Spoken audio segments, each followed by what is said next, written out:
feel like I haven't seen you in forever. It's simply been ages, Amanda. It has been ages. Why have you been neglecting me? Yes, well, I had my parents around, which we can talk about in the Talk of Shame. Are we doing a Talk of Shame today? I don't know if we were. So, We can. yeah, we didn't do Let's do one. it. Yeah, let's get all Executive that shame decision. out. So much shame. It looks like it's snowing around you. I don't know if it's something with the lighting or what. I just opened that box, and so I think it's like Oh, box. filler box particles around you. It's scabies, Amanda. They're flying around everywhere. Yeah, fleas. On account of my jumping, filth. jumping everywhere. Crabs. So filthy. They're flying at me. Okay. Well, welcome to Forbidden, the podcast where we discuss the disgusting, the dark, and the disgraceful in our unmentionables. Yes, that is right. We have slipped into something more comfortable, and listener/viewer, we hope that you are too. Take those pants off and grab a drink. I'm Blake Roberts. And I'm Amanda Kamada. And this is our our third in our confession series, which is our limited series that delves into true crime stories where faith takes a dark turn. We'll explore cases involving religious leaders and spiritual communities that hid sinister secrets behind their holy facades. So join us as we unravel the complex intersection of devotion and deception. Can't wait. Intersection. Yes, here Wow. we are. Well, we had to do a double header last time recording Mhm. because you were taking some family time off. So I didn't give you any hints Right. because I didn't have a story at that point. So I don't have any hints for you now either. We're just going to get right into it. Jump on in. No lube required. We're just diving right in. There you go. All right. Let's take it back to September 5th, 1913. Two children on the New Jersey side of the Hudson River discovered the upper torso of a woman. So we're just starting real strong here. Yeah. In Weehawken, New Jersey, 3 miles downriver, the lower section of the same body was found, wrapped in a monogrammed pillowcase with a schist tied to it. Do you know what a schist is? I do not. If I you could cut this out of explain my it to me. yeah. I cut this out of my story and then I was maybe going to make a joke about it. And let me put it back in. This is going to be educational. So, fun fact. Schist is a stone primarily made up of silicate minerals like mica, quartz, and feldspar.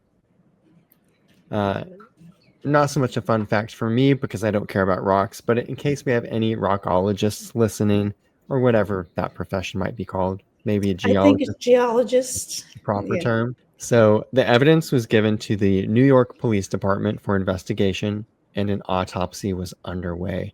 So discovered on the New Jersey side, but everyone on the New Jersey side's like, this shit doesn't happen here. It's safe over here. Let's get New York involved. And they were right. New Jersey's like, we only deal with the mafia. Yeah, this doesn't feel like a mafia yet. So the body parts appeared to be that of a woman under 30, around 5'2" to 5'4" tall, and between 110 and 130 pounds. It was also discovered that the woman had prematurely given birth shortly before her murder. Oh. The pillowcase had a unique monogram, allowing the police to trace it to a factory in Newark. That company held records showing that the monogrammed A pillowcase, letter A on it, was purchased under the name A. Van Dyke, like A period Van Dyke, whose address was an apartment at 68 Bradhurst Avenue, which is located in Harlem. I looked it up, and it's a new building now. It's sort of like an ugly contemporary building that overlooks Jackie Robinson Park. Mm-hmm. I So hate it when they build those new buildings there. Yeah, it's like a gross mix of brick and like metal, and yes, it's like pick a material and stick with it and do it really well. Yeah, it's probably mixed use and has a Pilates like studio in the bottom area or something like that. Oh God, put a bar in the basement and call me. So The landlord of that building informed the officers that a Mr. Hans Schmidt had rented the apartment for a female relative just 2 weeks prior to the grisly discovery. They staked the place out for 3 days, and after nobody showed, the landlord opened the apartment for the officers. What they found inside was chilling. Though the floors had been freshly scrubbed, blood splatters still marked the walls. Nearby, a scrubbing brush and 6 bars of soap were found as though someone had given up mid-task, which I totally get. Mm-hmm. I found conflicts in my sources. Some say a butcher's knife and a handsaw were found cleaned and hidden inside of a trunk. Another said it was a knife and an axe hidden on a shelf. Either way, she was murdered with something sharp In that apartment. in that apartment. Found in another trunk were monogrammed handkerchiefs and letters addressed to Anna Aumüller. These letters mention Hans and his position as priest at St. Joseph's.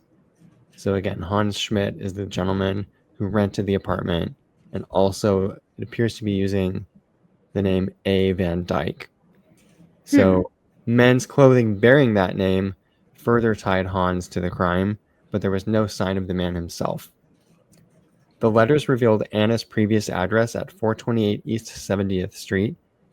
When officers arrived, they learned Anna had moved after securing a job at St. Boniface's Church. At the church, Father John Braun, which is a fantastic porn name, by the way.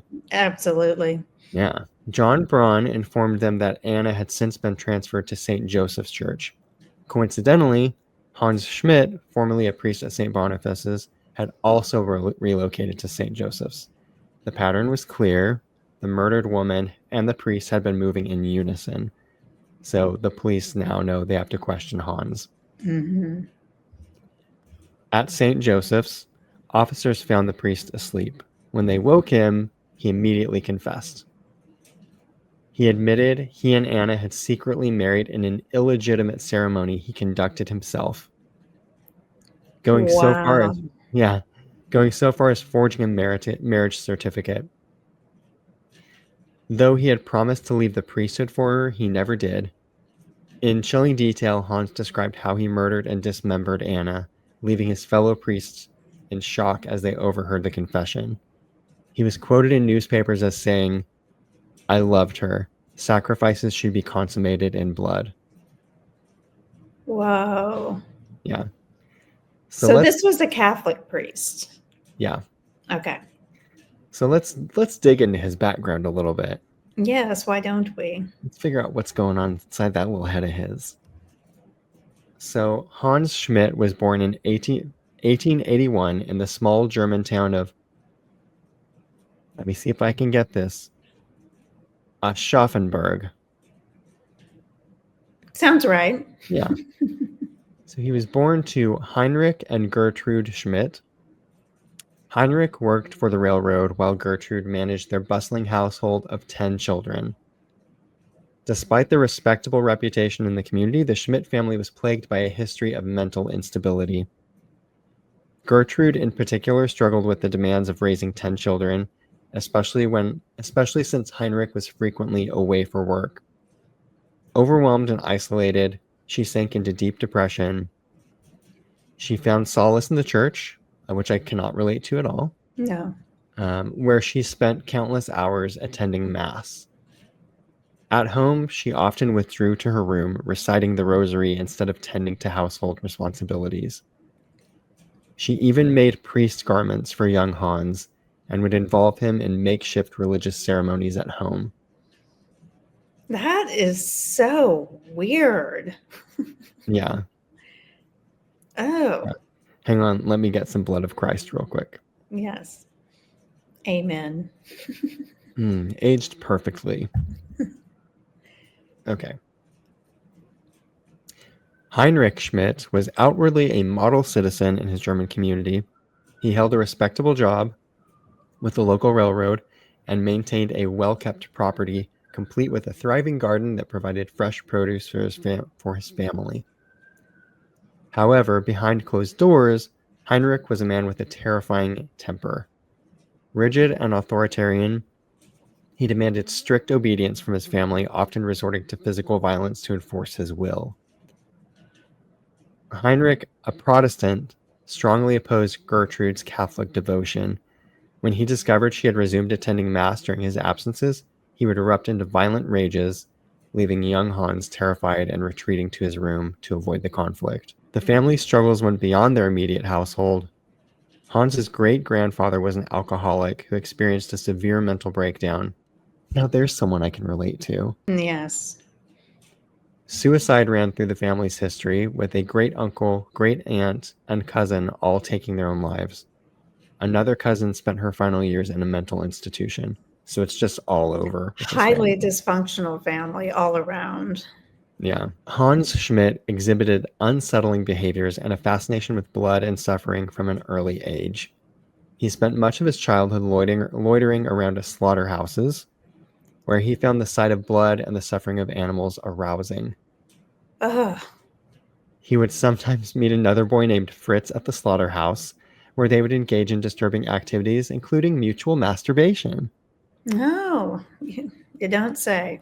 Isn't that so creepy? Like, That is you really young, wild. yeah. Yeah. Like, I mean, I know at that point in time, you're not looking at your dad's Playboys or anything, or like going on, like logging onto the internet webs to look up porn, but Mm. the slaughterhouse feels like Feels wrong. an odd choice Yes. for erections. Hans even incorporated blood into bizarre religious rituals of his own invention. He eventually began killing small animals, such as chickens and rabbits, to use in these rituals. He once decapitated 2 geese and kept the heads. Like, he put the heads in his pocket and just kept them. Oh, that's disgusting. Yeah. His father often beat him when he caught him near the slaughterhouse, but Hans was undeterred and continued to return. I'm guessing likely masturbating everywhere. Yeah.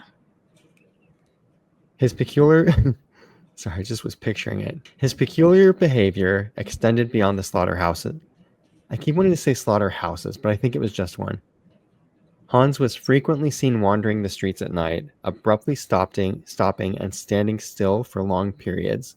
He claimed to hear the voice of God speaking to him, taking these experiences literally. These behaviors, combined with his fascination with blood, ritual, and claims of divine communication, offer troubling clues to his mental instability, warning signs that would later manifest in far darker ways. After spending his childhood dressed as a priest and practicing Catholic Mass with his devout mother, Hans Schmidt Hans Schmidt entered the seminary at age 19 to study for the priesthood. But Hans harbored deeply troubling views about what it meant to be a good Catholic. From a young age, he explored his sexuality with both girls and boys, Oh. defying the strict prohibitions of the church. Throughout his life, Throughout his life, Hans was openly bisexual and promiscuous, engaging in numerous sexual relationships with both men and women, even after taking his holy orders. I was about to say, even while in the seminary or whatever. The seminary for The Hans. seminary. Even more disturbing was Hans's confession to being a pedophile. Oh, great. He admitted to being obsessed with altar boys who served under him, acknowledging he had inappropriate and, quote, impure thoughts about them. These revelations paint a dark and unsettling picture of a man who not only violated his vows, but also preyed upon those entrusted to his care. Shortly before his ordination, Hans found himself in legal trouble in Munich, arrested for forging graduation certificates for students who had failed their exams. So he probably had a lot of friends. I wonder if he made them pay in a certain way in order to, acquire those grades, passing grades. My guess is it wasn't a freebie. There was definitely some sort of a transaction. Yeah. His father hired a lawyer who argued that his poor judgment stemmed from a family history of mental illness, which he's not wrong about. The defense was successful and Hans avoided severe punishment. Instead, he was sentenced to a month in a local sanitarium, after which the church, surprisingly lenient, allowed him to resume his studies and proceed toward priesthood. That is egregious. I mean, they know all of this is going on, and I mean, let's just say that's why the Catholic Church ended up being the way that it was today, or has been for, probably hundreds of years, and why I won't step foot in one. Well, you have the background. Yes. His penchant for forgery didn't end there. While serving as a parish priest in New York, Hans became involved in a counterfeiting ring in Harlem, producing fake $10 and $20 bills. However, his counterfeit $20 bills all bore the same serial number, making them laughably easy to detect and trace. Despite his attempts to mask his criminal activities, Hans' lack of caution repeatedly exposed his darker inclinations. Thinking back to him cleaning up that floor and just stopping partway. Right, right. How does one get involved, a priest get involved with counterfeiting money? That's so random. He's a jack of all trades. Jack off of all trades. Yeah, from slaughterhouses to forgery. Mhm. Having been arrested for forgery and regarded as an odd and unreliable individual, his ordination in 1906 was a subdued affair. Instead of the traditional celebratory ceremony, he was conducted privately with no witnesses or fanfare. Doubts about Hans's suitability for the priesthood were widespread. He was notorious for engaging in sexual relationships with both men and women, again, and sex workers, and was a familiar face at local taverns. Many questioned whether he was truly fit to serve in such a sacred role. But if you strip away the bloodlust, animal cruelty, and pedophilia and all that stuff, he sounds like a good time, He's down for anything, it sounds He like. is. Down to DTF, down to father church. Hans rarely spoke about his ordination, but when he did, his accounts were bizarre. He often dismissed the official ceremony, claiming that it was invalid because he had already been ordained by none other than Saint Elizabeth. Huh. A quote from Hans: "The real ordination took place the night before. Saint Elizabeth appeared to me while I was praying at my bedside. She said, 'I ordain you to the priesthood,' and then disappeared in a flash of light."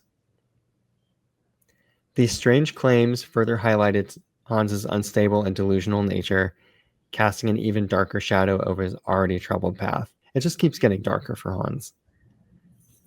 The young priest was initially assigned to serve in the small village of Burgel, Germany. He showed little interest in his parishioners, frequently skipping services and neglecting his duties. Probably masturbating at that slaughterhouse again. Yeah, the nearest one. Yeah. When Hans did perform mass, he often deviated from traditional rituals, altering prayers and ceremonies to suit his own unconventional ideas. These changes angered the community, who grew increasingly distrustful of him. Hans's career spiraled further due to mounting scandals, persistent rumors of his numerous love affairs, accusations of extorting money from elderly parishioners in exchange for promises of salvation, and his erratic behavior. The list just keeps getting longer for this guy.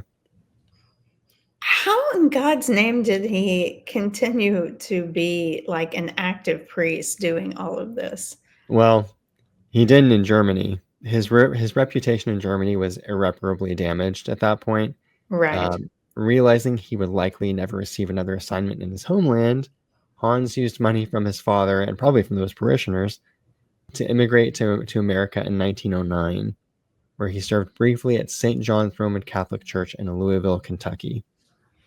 Well, I guess, record keeping wasn't probably as great as it is, back in those days. And maybe if he immigrated, just all of that went away, because think about corresponding with people from Germany to the United States. He could come over and just pretend like he was a good priest over there, and how would anyone know?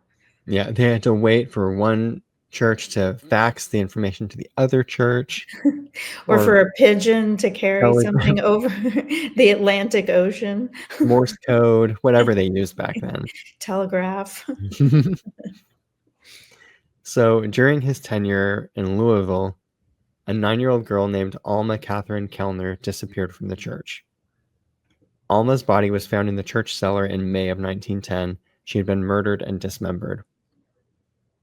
Rumors swirled that he was involved in the death and had been caught running a counterfeiting operation, but these allegations were never thoroughly investigated. The church janitor, French native Joseph Wendling, was convicted and sentenced to life in prison, and Hans was soon forced to relocate once again. So he went to prison for something that this guy did. Most likely. Yeah. Hans soon found himself in New York City, assigned to St. Boniface's Parish, where he began simultaneous love affairs with both Anna Aumüller and Ernst Morat. So he's Playing both sides. playing both sides. Anna, a beautiful young Austrian immigrant, worked at the parish as a housekeeper. She and Hans started an affair shortly after his arrival, and on February 26, 1913, quote, married in a ceremony officiated by Hans himself.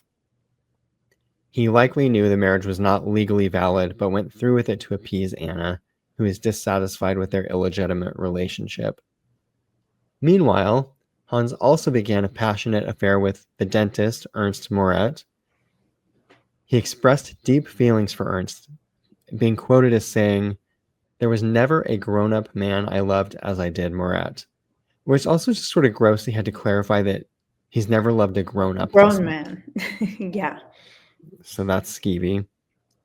Ernst and Hans had been using an apartment as a makeshift headquarters to plot a financial fraud scheme. When investigators discovered the apartment, they raided it and found Ernst inside trying to remove evidence. He quickly confessed that the two had developed a plot to commit a string of murders and collect on their victims' life insurance policies, but the couple were caught before they were able to follow through. So this guy's got a pattern. No doubt. He likes money and sex. And death. And death. Murder.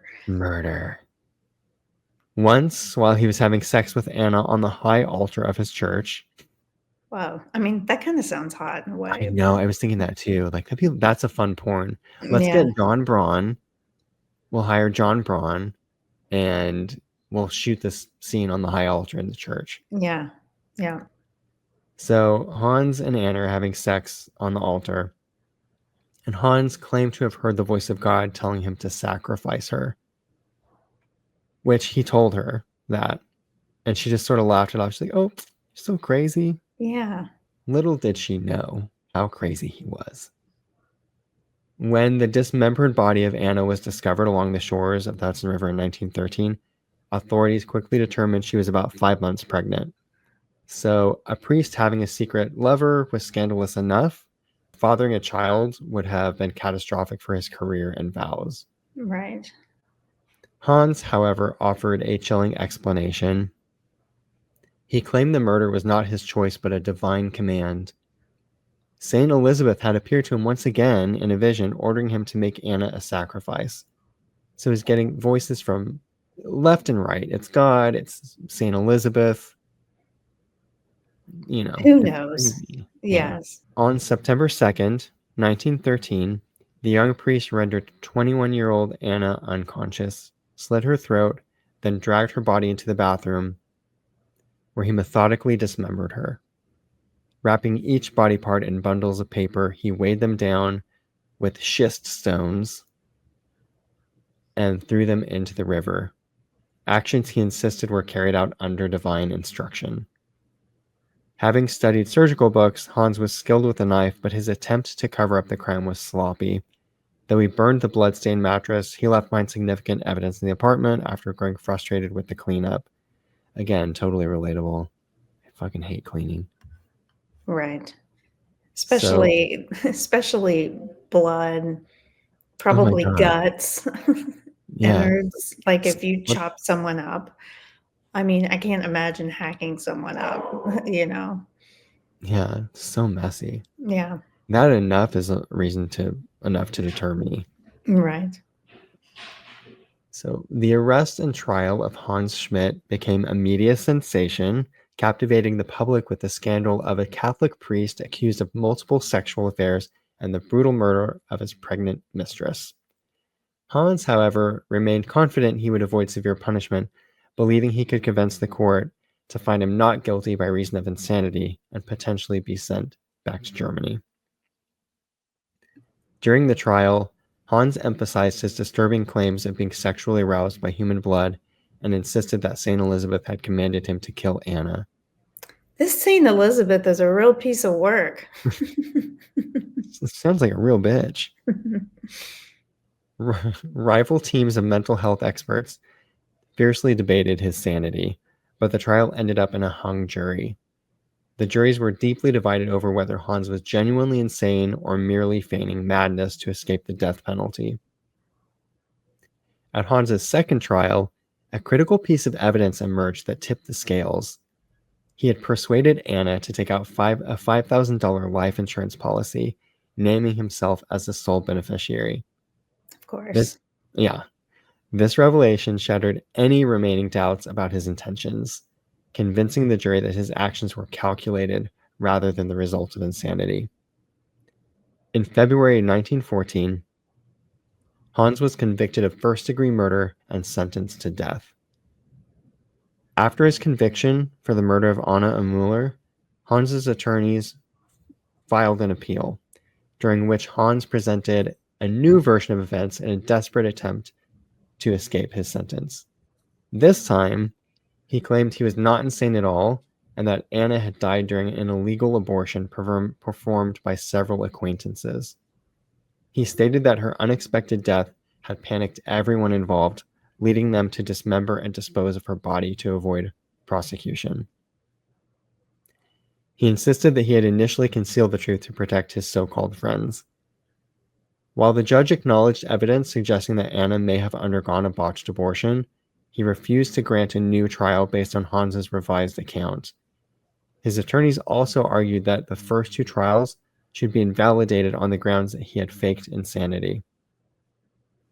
However, the judge dismissed this claim, reasoning that the jury's findings of sanity in the second trial rendered their decision valid. After 2 years of exhausting appeals, Hans's legal maneuvers came to an end, and in February 1916, Hans Schmidt, the killer priest, was executed in the electric chair, bringing a grim close to one of the most sensational criminal cases of the era. Wow. Yeah, it's a crazy one, right? So I guess, like, I don't know that New York still has the death penalty, but I guess they did back in the day. And they did that pretty quickly. I mean, now it feels like death penalty cases go on for years before Decades. before someone is executed. Yeah.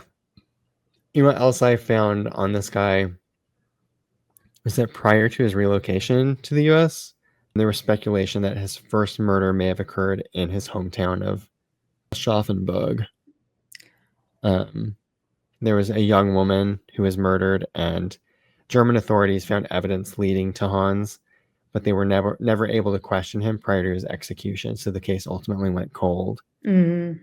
But Well, then there was that other girl, that in was Kentucky, found dead in Kentucky.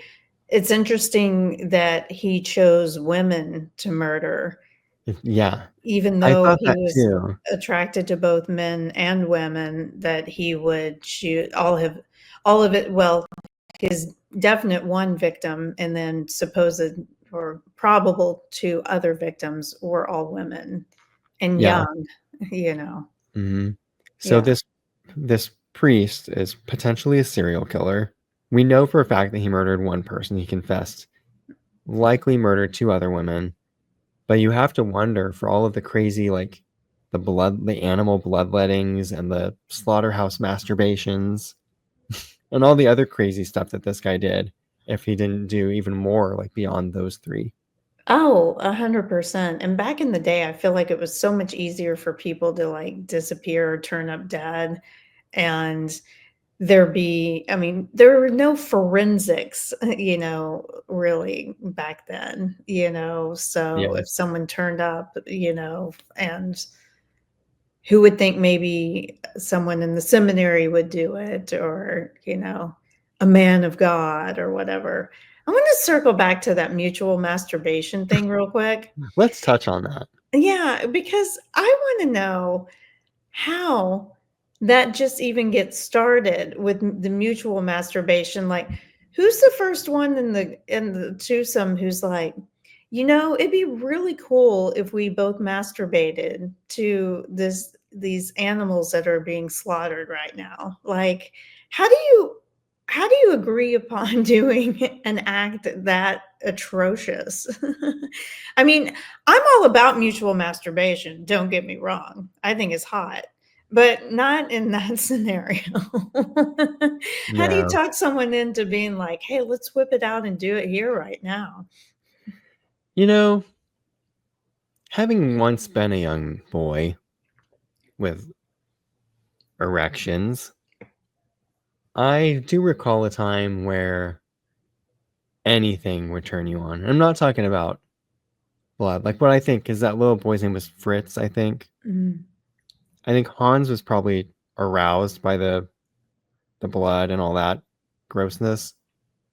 The other boy was probably either A, aroused by Hans himself, Right, yeah, or good point. aroused by the idea of getting off in public or getting off with just another person at all. So it probably was pretty easy to convince him Yeah, at and that they were point. young, you know, Yeah.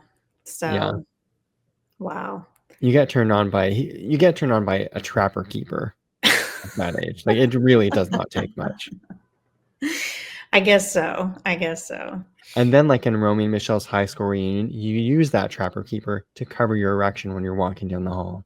There you go.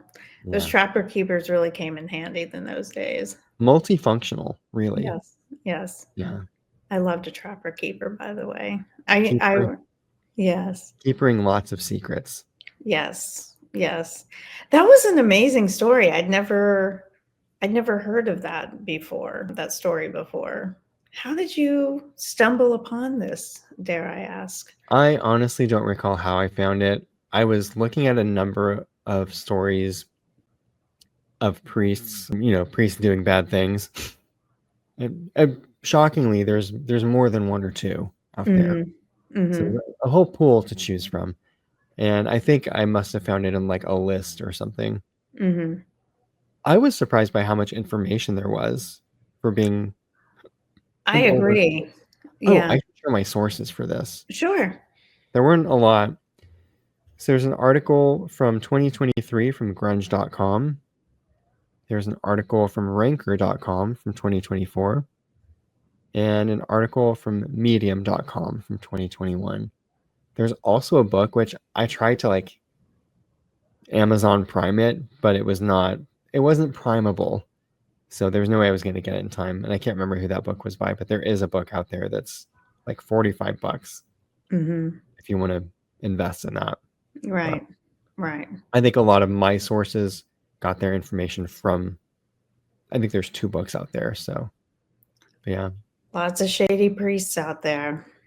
Hmm. But he went above and beyond, man. I Yeah. mean, he ran the gamut, like the forgeries, making the fake money, the, more than likely rape of altar boys is my guess. Hmm.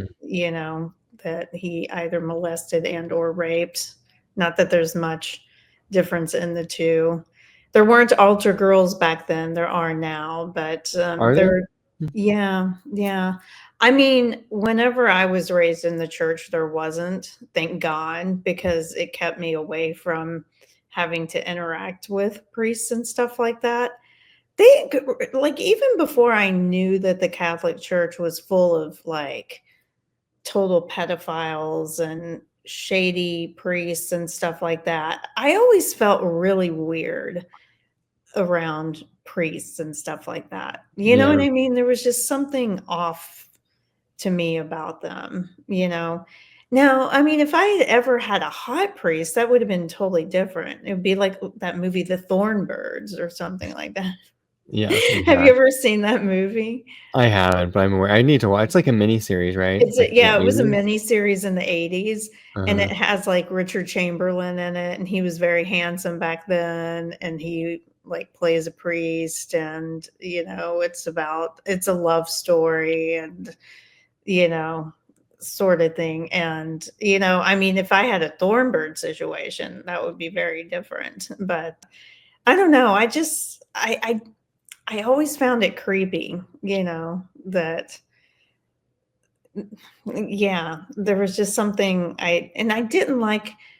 I There were multiple things that I didn't like about the Catholic Church, like the whole like confession thing, which is it's the name ironic of our that this is series. the name of our series, but like telling somebody your confessions and then them blessing you, and then it's just like this bad thing that you did goes away. And like whenever I was a kid and I was forced to go to confession, like when I was like in third grade, I mean, like, what could I be possibly doing that was that bad? Like, oh, I said a bad word, or you know what I mean? I just, and there is no fucking way that I would ever sit in front of a priest and talk about like sex or something like that. It's just like I could just see them getting aroused by something like that. I don't know. It just all seems so wrong to me. Like the whole fucking thing just seemed wrong. And they've got those flowy like vestments. Like, what are you hiding under there? You're right. Oh, what Right. are they hiding under there? How many inches are you hiding under there? Right. Right. Confess to me.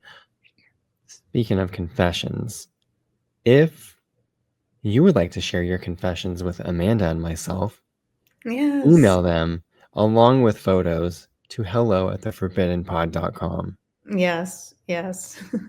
And if you would like to continue watching our podcast as well as listening to it, you can watch on YouTube at the Forbidden Pod at the Forbidden Pod, and on Spotify and Apple for podcasters at the Forbidden Pod as well. Follow us on the social sphere, TikTok, Facebook, and Instagram at the Forbidden Pod. And obviously, check out our website. We've got some pretty cool photos from this confession series up on the website, and that is www.theforbiddenpod.com. They are sexy and scandalous. They are. And if you haven't already, hit that subscribe button, Mm-hmm. follow us, rate and review, share. Sharing is caring. Yes, share with your friends, share with your enemies. Yeah, if you don't like us, share us with your enemy. If you Yes, did, share it with your friends. yes.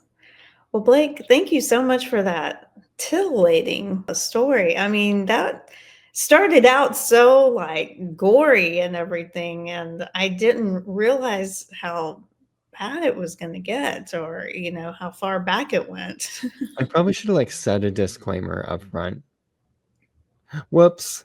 If you Oopsie. made it this far, I'm sorry, or you're welcome. Maybe you liked it.